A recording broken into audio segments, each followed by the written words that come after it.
بسم اللہ الرحمن الرحیم۔ السلام علیکم ناظرین، فتنہ دجال کی سیریز کا آج یہ چوتھا اور آخری حصہ ہے۔ جن دوستوں نے پہلے 3 حصے نہیں دیکھے وہ چینل کی پلے لسٹ سے دیکھ سکتے ہیں۔ چینل پر نئے ہیں تو چینل کو سبسکرائب کر کے بیل آئیکن کو پریس کر دیں۔ انس بن مالک رضی اللہ عنہ نبی صلی اللہ علیہ وسلم سے روایت کرتے ہیں کہ آپ نے فرمایا، دجال مدینہ کے پاس آئے گا تو فرشتوں کو اس کی حفاظت کرتے ہوئے پائے گا۔ چنانچہ دجال اور طاعون اگر اللہ نے چاہا تو اس شہر میں داخل نہیں ہو سکیں گے۔ ناظرین، فرشتوں کا دجال سے مدینہ کی حفاظت کرنا اسی فیصلے کی فرع ہے جو ابراہیم علیہ السلام نے ام القریٰ مکہ اور نبی صلی اللہ علیہ وسلم نے مدینہ کو حرم قرار دے کر کیا۔ دجال اور طاعون مدینہ منورہ میں داخل نہیں ہوگا۔ نبی صلی اللہ علیہ وسلم نے یہ دعا کے اسلوب میں اپنی خواہش کا اظہار فرمایا ہے، جسے اللہ تعالیٰ جس حد تک مناسب سمجھے گا قبول فرمائے گا۔ انس رضی اللہ عنہ سے روایت ہے، وہ کہتے ہیں کہ رسول اللہ صلی اللہ علیہ وسلم نے فرمایا، دجال جب آئے گا تو مکہ اور مدینہ کے سوا ساری زمین کو رون ڈالے گا۔ وہ مدینہ کی طرف بھی آئے گا، لیکن اس میں داخل ہونے کے ہر راستے پر وہ خدا کے فرشتوں کو صف بستہ پائے گا۔ پھر وہ جرف کی شریلی زمین پر پہنچ کر اپنا خیمہ لگائے گا تو مدینہ اس وقت 3 مرتبہ لرزے گا، جس سے ہر منافق مرد و عورت مدینے سے نکل کر دجال سے جا ملے گا۔ ابو امامہ رضی اللہ عنہ سے روایت ہے، وہ کہتے ہیں کہ رسول اللہ صلی اللہ علیہ وسلم نے ایک دن ہم سے خطاب فرمایا۔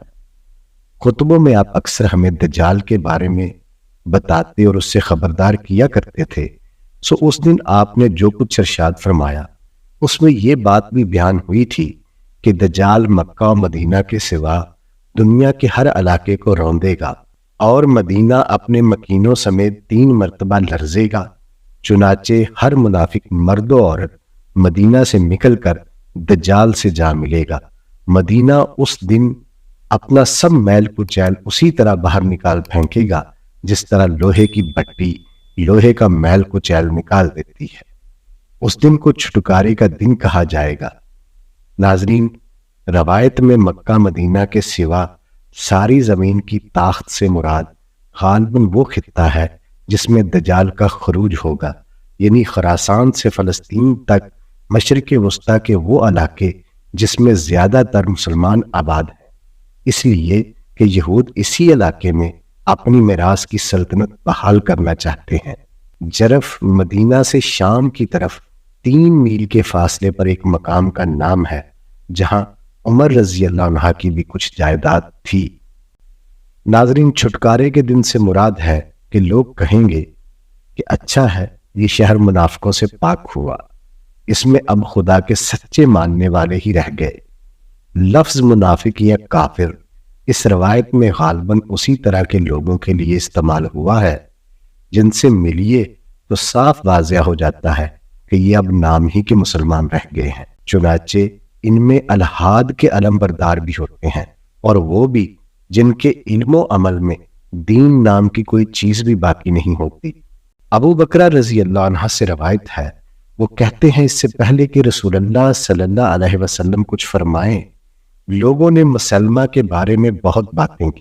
چنانچہ رسول اللہ صلی اللہ علیہ وسلم خطبے کے لیے کھڑے ہوئے تو ابتدائی کلمات کے بعد فرمایا، اس دجال کے بارے میں تم لوگوں نے بہت باتیں کر لی ہیں، بلا شبہ یہ انہی 30 بڑے جھوٹوں میں سے ایک ہے جو مسیح دجال سے پہلے ظاہر ہوں گے۔ اس جھوٹے مسیح کا روب مدینے کے سوا ہر شہر میں پہنچے گا۔ مدینہ میں داخل ہونے والے راستوں میں سے ہر راستے پر 2 فرشتے مقرر ہیں جو مدینہ سے اس جھوٹے مسیح کے روب کو باہر دھکیل رہے ہوں گے۔ مطلب یہ ہے کہ اس کی فتوحات سے مروبیت کی جو کیفیت لوگوں کے دلوں میں پیدا ہو جائے گی اور وہ پے در پے شکست کھاتے چلے جائیں گے، اللہ تعالیٰ مدینہ کے لوگوں کو اس سے محفوظ رکھے گا۔ ابو سعید خدری رضی اللہ عنہ سے روایت ہے، وہ کہتے ہیں رسول اللہ صلی اللہ علیہ وسلم نے ایک روز لمبی گفتگو فرمائی۔ اور ہمیں دجال کے بارے میں بتایا۔ پھر اپنی اس گفتگو میں آپ نے فرمایا کہ دجال یہاں بھی آ پہنچے گا، لیکن اس کے لیے ممکن نہیں ہوگا کہ وہ مدینہ کے راستے میں داخل ہو سکے، لہٰذا وہ مدینہ کے قریب کسی شریلی زمین پر پڑاؤ ڈال دے گا۔ اس وقت مدینہ سے نکل کر ایک شخص اس کے پاس جائے گا جو لوگوں میں سب سے بہتر ہوگا، یا فرمایا کہ بہترین لوگوں میں سے ہوگا۔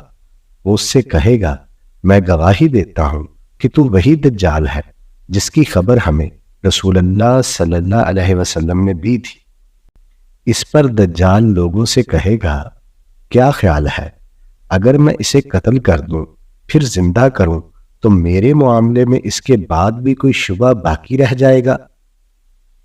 لوگ کہیں گے نہیں۔ چنانچہ دجال اس کو قتل کرے گا پھر زندہ کر دے گا۔ اب زندہ کیے جانے پر وہ آدمی کہے گا باخدا جیسی بصیرت تمہارے متعلق آج مجھے حاصل ہوئی ہے اس سے پہلے کبھی نہ تھی۔ دجال یہ سن کر اس کو دوبارہ قتل کرنے کا ارادہ کرے گا، لیکن اسے یہ قدرت اس شخص پر حاصل نہ ہو سکے۔ یہی ابو سعید رضی اللہ عنہ ایک دوسری روایت میں بیان کرتے ہیں کہ رسول اللہ صلی اللہ علیہ وسلم نے فرمایا دجال نکلے گا تو ایمان والوں میں سے ایک شخص اس کا رخ کرے گا، راستے میں اس کو دجال کے اسلحہ بردار محافظ ملیں گے اور اس سے پوچھیں گے کہاں کا ارادہ ہے؟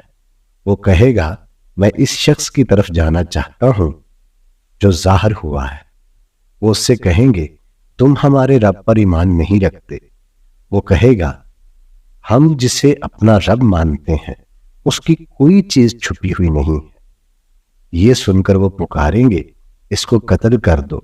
پھر ایک دوسرے سے کہیں گے کیا تمہارے رب نے اس سے منع نہیں کر رکھا کہ تم اس کی غیر موجودگی میں کسی کو قتل کرو؟ راوی کا بیان ہے کہ پھر وہ اس کو دجال کے پاس لے جائیں گے، سو یہ بندہ مومن جب اس کو دیکھے گا تو کہے گا لوگوں یہ وہی دجال ہے جس کا ذکر رسول اللہ صلی اللہ علیہ وسلم نے فرمایا تھا۔ کہتے ہیں کہ پھر دجال اس شخص کے بارے میں حکم دے گا تو اس کو کھینچ کر باندھ دیا جائے گا۔ پھر وہ کہے گا اس کو پکڑو اور اس کا سر اور منہ توڑ دو، پھر مار مار کر اس کا پیٹ اور کمر چوڑی کر دی جائے گی۔ پھر دجال کہے گا کیا تم مجھ پر ایمان نہیں لاؤ گے؟ اس پر وہ کہے گا تم جھوٹے مسیح ہو۔ کہتے ہیں کہ پھر اس کے بارے میں حکم دیا جائے گا تو اس کو آری کے ساتھ اس کے سر کے درمیان سے نیچے تک اس طرح چیرا جائے گا کہ اس کے دونوں پاؤں ایک دوسرے سے جدا ہو جائیں گے۔ کہتے ہیں کہ پھر دجال اس کے جسم کے دونوں حصوں کے درمیان میں چلے گا، پھر اس مردے سے کہے گا کھڑے ہو جاؤ تو وہ سیدھا کھڑا ہو جائے گا۔ پھر اس سے کہے گا کیا اب مجھ پر ایمان لاتے ہو؟ اس پر وہ کہے گا یہ تم نے جو کچھ کیا ہے اس سے تمہارے متعلق میری بصیرت میں اضافہ ہی ہوا ہے۔ پھر وہ شخص پکار کر کہے گا لوگوں آگاہ رہو، اب میرے بعد یہ دجال لوگوں میں سے کسی کے ساتھ ایسا نہیں کر سکے گا۔ کہتے ہیں کہ پھر دجال اسے ذبح کرنے کے لیے پکڑے گا تو اس کی گردن سے ہنسلی کی ہڈیوں تک اس کا جسم تانبے کا بنا دیا جائے گا، سو وہ کسی طریقے سے اس کو ذبح نہیں کر پائے گا۔ پھر وہ اس کے دونوں پاؤں اور دونوں ہاتھوں سے پکڑ کر اس کو پھینکے گا، جس سے لوگ خیال کریں گے کہ دجال نے اس کو آگ میں پھینک دیا ہے، جبکہ وہ در حقیقت جنت میں ڈال دیا جائے گا۔ اس کے بعد رسول اللہ صلی اللہ علیہ وسلم نے فرمایا پروردگار عالم کے نزدیک یہ شخص حق کی گواہی میں سب لوگوں سے بڑا ہوگا۔ ناظرین، اس روایت سے جو تصویر سامنے آتی ہے کچھ یوں ہے کہ دجال شعبدہ بازی میں اپنے زمانے کے مطابق ماہر ہوگا۔ دور حاضر کے لحاظ سے دیکھا جائے تو نفسی علوم کی بجائے یہ سائنسی علوم کے شعبدے بھی ہو سکتے ہیں، جو اس وقت بھی ان علوم کے ماہرین اگر دھوکہ دینے کا فیصلہ کر لیں تو نہایت آسانی کے ساتھ دکھا سکتے ہیں۔ نبی صلی اللہ علیہ وسلم کو یہی حقیقت ممثل کر کے دکھائی گئی۔ اس کے ہرگز یہ معنی نہیں ہے کہ یہ اسی طرح ظاہر بھی ہوگی، جس طرح کے روایت میں بیان ہوا ہے۔ چنانچہ زیادہ سے زیادہ یہ کہا جا سکتا ہے کہ جس آدمی کو مارا جائے گا وہ بھی وقتی طور پر ہوش و حواس کھو بیٹھے گا اور دیکھنے والے بھی سمجھیں گے کہ اسے قتل کر دیا گیا ہے۔ ناظرین، شاہی درباروں میں آ کر اپنے فن کا مظاہرہ کرنے والے زمانہ قدیم کے شوبدہ بازوں کے واقعات پڑھیے تو اس میں مارنے اور جلانے کی بہت ساری مثالیں مل جاتی ہیں۔ ناظرین، دجال جب اس شخص کو دوبارہ مارنے کی قدرت کھو دے گا تو اس کے شوبدوں کی حقیقت کھل جائے گی اور لوگ دیکھ لیں گے کہ اس سے جو کچھ صادر ہوتا ہے وہ اسی طرح کا فریب ہے جس کا مظاہرہ موسیٰ علیہ السلام کے مقابلے میں نفسی علوم کے ماہرین نے اپنے زمانے کے لحاظ سے کیا تھا۔ زید بن ثابت رضی اللہ عنہ روایت کرتے ہیں کہ نبی صلی اللہ علیہ وسلم نے اپنے صحابہ سے فرمایا، دجال کے فتنے سے اللہ کی پناہ مانگو۔ صحابہ نے کہا، ہم دجال کے فتنے سے اللہ کی پناہ مانگتے ہیں۔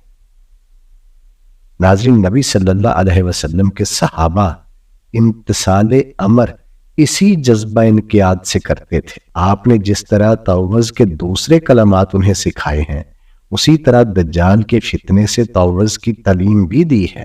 اس کے ظہور کا وقت چونکہ کسی کے علم میں نہیں ہے، اس لیے وہ بھی اس سے پناہ مانگتے رہے اور ہمیں بھی اسی طریقے سے پناہ مانگتے رہنا چاہیے۔ ابو دردہ رضی اللہ عنہ کی روایت ہے کہ نبی صلی اللہ علیہ وسلم نے فرمایا، جس شخص نے سورہ کہف کی ابتدائی 10 آیتیں محفوظ رکھیں وہ دجال کے فتنے سے بچا رہے گا۔ انہی ابو دردہ سے بعض طرق میں یہ الفاظ روایت ہوئے ہیں کہ نبی صلی اللہ علیہ وسلم نے فرمایا، جس شخص نے سورہ کہف کی آخری 10 آیات تلاوت کی وہ دجال کے فتنے سے محفوظ رہے گا۔ ناظرین، آیتیں محفوظ رکھنے سے مراد ہے کہ انہیں یاد کیا، بار بار پڑھا اور ان کے مضمون کو برابر زیر غور رکھا۔ ابتدائی آیات کا ذکر یہاں راوی کی غلطی ہے، اس لیے کہ پیش نظر مقصد کے ساتھ ان کے مضمون کی نہ صرف یہ کہ کوئی مناسبت نہیں ہے بلکہ اپنی الگ حیثیت میں ان کا فصل بھی محل نظر ہے۔ ناظرین، ہم نے 4 حصوں میں دجال کے خروج، اس کے فتنہ، اس کی شعبدہ بازیوں اور مدینہ منورہ پر حملے کے بارے رسول اللہ صلی اللہ علیہ وسلم کے ارشادات کی روشنی میں سمجھنے کی کوشش کی ہے۔ آخر میں یہ کہنا بیجا نہیں ہے کہ دجال کے فتنے سے جو چیز لوگوں کو محفوظ رکھے گی وہ اللہ کی کتاب کے ساتھ ان کا تعلق اور دین کے علم میں رسوخ ہی ہے۔ روایتوں میں یہی حقیقت اس طرح بیان ہوئی ہے کہ ہر بندہ مومن اس کی پیشانی پر کافر لکھا ہوا پڑھ لے گا۔ سورہ کہف کی آخری 10 آیتیں قرآن کے خاص اسلوب میں دین کی پوری دعوت بڑے مؤثر طریقے سے بیان کرتی ہیں۔ روایت کی نسبت اگر نبی صلی اللہ علیہ وسلم کی طرف صحیح ہے تو آپ نے یہ غالباً انہی کے بارے میں فرمایا ہے۔ ناظرین، جن دوستوں نے چینل ابھی تک سبسکرائب نہیں کیا وہ سبسکرائب کر کے نوٹیفیکیشن بیل کو بھی آن کر لے تاکہ آئندہ آنے والی ویڈیوز بر وقت مل سکے۔ ملتے ہیں ایک نئی ویڈیو کے ساتھ، تب تک کے لیے اللہ حافظ و ناصر۔